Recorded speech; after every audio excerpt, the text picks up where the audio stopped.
Divorce papers had been duly filed, and when it came to dividing the property, I made the decision to claim the house. Despite my insistence, Ben dismissed any notion that he could contest it. Uttering those final words, he abruptly left the hospital room, indifferent to my pleas for him to wait and my desire for a meaningful conversation. That was how I found myself discarded, even in the midst of battling a serious illness like cancer. Loneliness enveloped me, but strangely, the negative emotions that once lingered in my heart began to dissipate. It was as if my love for Ben had evaporated. At that moment, I acknowledged that Ben, who had insulted me and consistently acted selfishly, deserved some form of retribution. I began calmly strategizing my revenge. My name is Wendy Morgan, a 50-year-old housewife living with my husband Ben. Our marriage, devoid of children, had spanned 30 years. Initially, I believed we were a supportive couple, but an irreparable rift had developed between us. In my understanding, marriage partners should support, challenge, and complement each other. However, this was absent in our relationship.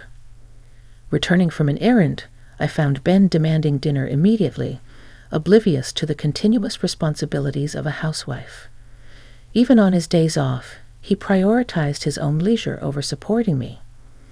Over the years, Ben never extended a helping hand, regardless of how busy or unwell I was.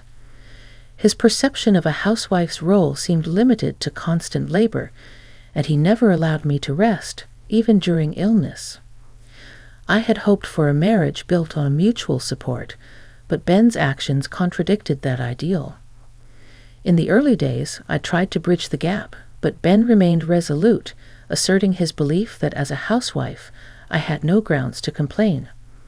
Love had long faded, and while I didn't anticipate unwavering support in everything, I still longed for simple kindness during challenging days. Ben's refusal to acknowledge my humanity and hardships widened the rift between us, turning our marriage joyless and meaningless. I grasped the situation more acutely than anyone else. It was during this realization that I sensed something was wrong with my health. While I had always been prone to illness, this time felt distinctly different. I promptly reached out to my father, who escorted me to the hospital, where I received a diagnosis of cancer. Fortunately, it was detected early, and the doctor assured me I could commence treatment immediately. Eager to begin the healing process, I asked my father to bring only the essentials from home. Hastily, I navigated through the hospital admission procedures. Unable to meet Ben that day due to his work commitments, I conveyed the disquieting news to him through a brief message. *** cancer has been found, and I'm being hospitalized for treatment immediately. ***. In those moments of anxiety about the uncertain future, Ben's image crept into my thoughts. Despite my belief that my love for him had waned, a latent desire to face him properly and continue our life together as a couple lingered deep within my heart. Even though Ben had consistently been aloof and indifferent, I envisioned a scenario where, now that I was weakened, he might express concern and ask, **Are you okay?" I yearned for some warm words and would have been content with just one visit. I wondered if he struggled with meals and household chores in my absence. I felt remorse for not being able to fulfill the household duties I had always taken for granted. However, as days passed in the hospital, Ben never visited. He had read my message, yet there was no expression of concern, not even a simple reply acknowledging the situation. His apparent indifference, despite my serious illness, shook me to the core, causing profound pain. Realizing the futility of my expectations, I decided to stop anticipating anything from Ben. With this newfound mindset, I faced the grueling battle against the illness. The treatment was as demanding as expected, marked by enduring pain and suffering. The medication's side effects took a toll on my body, leading to many sleepless nights filled with discomfort. There were moments when I contemplated giving up on treatment, allowing my deteriorating body to take its course and end my life. However, each time I felt this way, the encouraging words from my parents, reassuring me that I was doing great and that things would surely get better, compelled me to summon strength and endure. Then, on a day when I was particularly unwell, lying in bed and staring blankly at the ceiling, the door to my room unexpectedly swung open. It wasn't the day for my parents to visit, and I couldn't help but wonder who had entered. The identity of the visitor became clear as I shifted my gaze and saw Ben standing there. Had he finally come to visit me, genuinely concerned about my condition? As he looked at my emaciated face with hollow cheeks, a whirlwind of emotions left me speechless. Would he come to dislike me even more? Without displaying any concern for my state, Ben sat on a chair next to the bed, stared at me, and laughed. So, this is how bad one can look with cancer, huh? You don't even look like a woman anymore. His words made me feel as if the blood had drained from my face. These were words that should never be said to someone fighting cancer. I didn't want him to say anything more, but unaware of my feelings, Ben continued with even more hurtful words. Ever since you've been hospitalized and not at home, every day has been like heaven. The house is a mess, but I don't even have to go back there. Life is so comfortable without you. His heartless words reopened my wounds. Why must I be subjected to such cruelty? Why was there not a single word of concern from him? Although I wanted to vehemently criticize Ben, my weakened body couldn't move as I wished, and all I could do was silently accept his brutal words. I looked at Ben with a vacant gaze, and noticing my stare, he laughed condescendingly. Then suddenly, he said, oh yeah, by the way, He uttered unbelievable words. I've already filed the divorce papers. I'll be taking the house. As for the property division, you hardly have any right to refuse. The moment I heard those words, my vision blurred and twisted. Had he filed the divorce papers without even consulting me? Why? As I was at a loss for words, Ben continued to speak. I've really fallen for someone. She's 20 years younger, but I'm serious about her. I plan to be with her, so you're in the way? The realization that he was having an affair raced through my mind. However, Ben, having said what he wanted to, began preparing to leave. Wait a minute. I said, but Ben paid no attention. There was clearly no love left for me in his heart. The realization was so painful that it didn't matter anymore. See. Understood. I said, and Ben left the hospital room with a pleased laugh. After that, I endured my treatment with even more determination than before. Despite the hardships, I focused my will, resolved to completely cure my cancer and regain my health.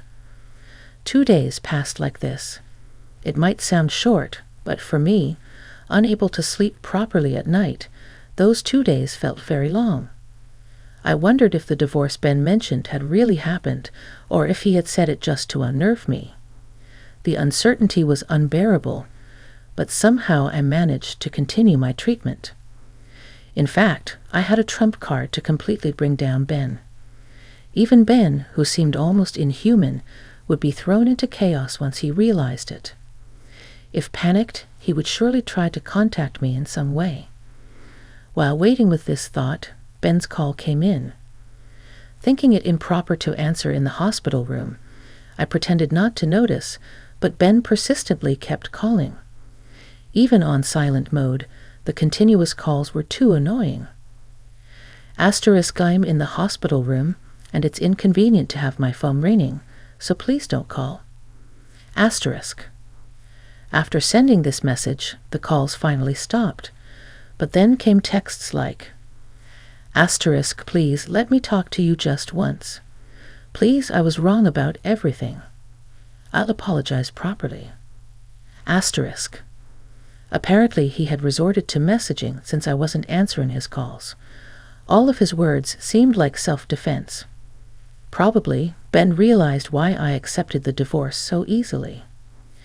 Asterisk. Can I come over there now? Asterisk. Faced with my silence, Ben seemed to have reached his limit and sent that message. Honestly, facing Ben now amidst my grueling battle with illness felt like nothing but pain. But if I refused, he would probably keep calling, so I replied, Asterisk. Do as you like. Asterisk. My revenge was about to begin. Ben, who had unjustly treated me for so long and divorced me without consent, deserved a severe punishment that would make him despise his life. I had been eagerly anticipating the moment when I could bring him down to the depths of despair. Asterisk. Hey, what the hell is this all about? Asterisk. Ben entered the room with a shout, his tone suggesting a palpable sense of panic.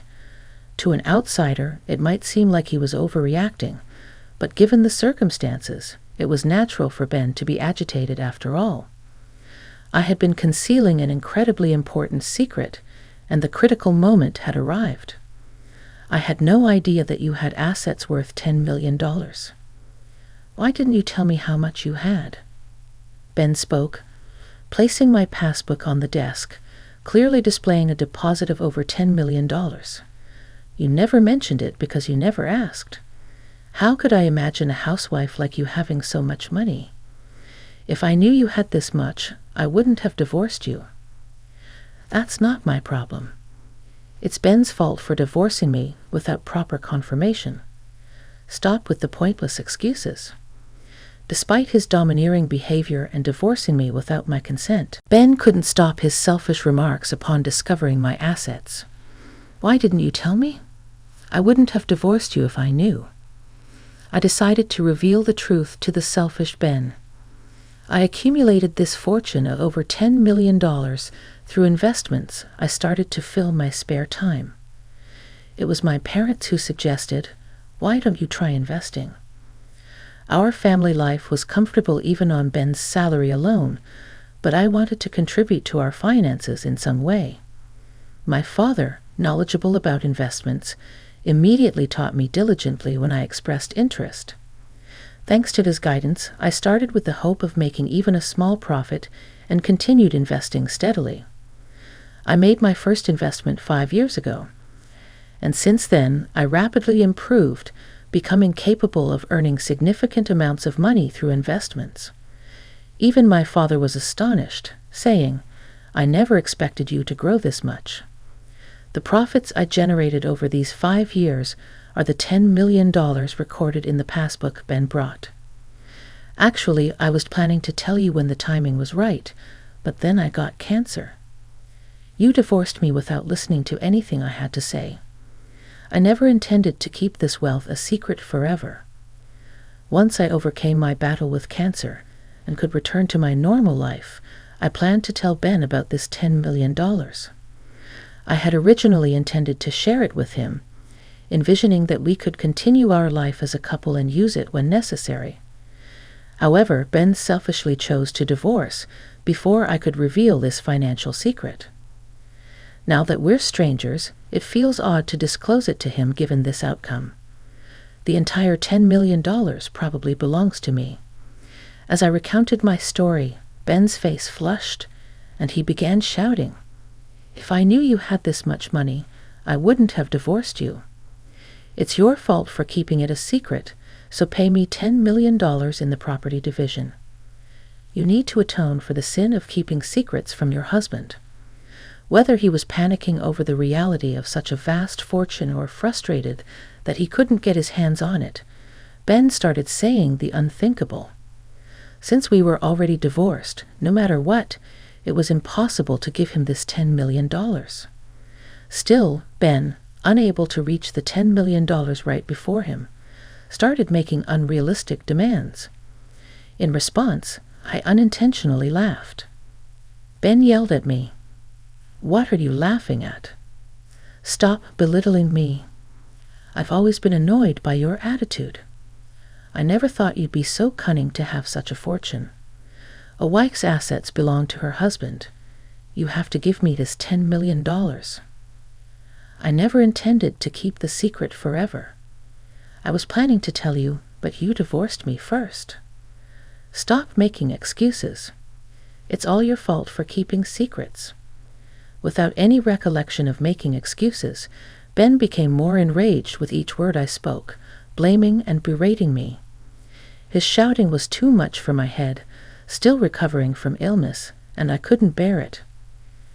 Realizing it was futile to continue talking with Ben, who wouldn't accept my words and would surely try to make me the villain, I quickly ended it.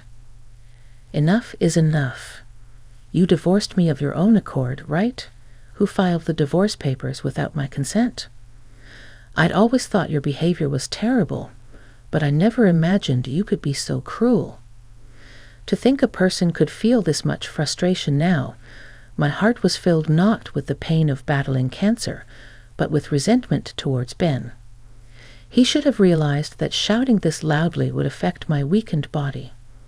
More than that, I couldn't suppress my anger towards this selfish person who sat arrogantly beside my bed, accusing me with words born from his self-centered thoughts. Do you know what I thought when I found out I had cancer? I thought that answering him might make Ben worry about me a little, that he might reconsider his feelings. Instead, he didn't even come to visit me in the hospital. When he finally showed up, he told me he had filed for divorce without my consent, and that he would take the house. How could he be so selfish and then come here criticizing me for having substantial assets? I said it many times. I never intended to keep it a secret forever. I was planning to find the right time to tell you. You destroyed that chance with your own hands. I had never blamed Ben this much before. I had always forgiven his selfish behavior, thinking we were a couple who should support each other. I never scolded or reprimanded him, always enduring for his sake. But the reason I could endure and keep going was that I had love for Ben. I truly loved him. But now I don't have any love left for him. All I feel is uncontrollable anger and disbelief towards Ben, who only speaks selfishly. How can someone be so self-centered? What kind of upbringing leads to such a lack of empathy?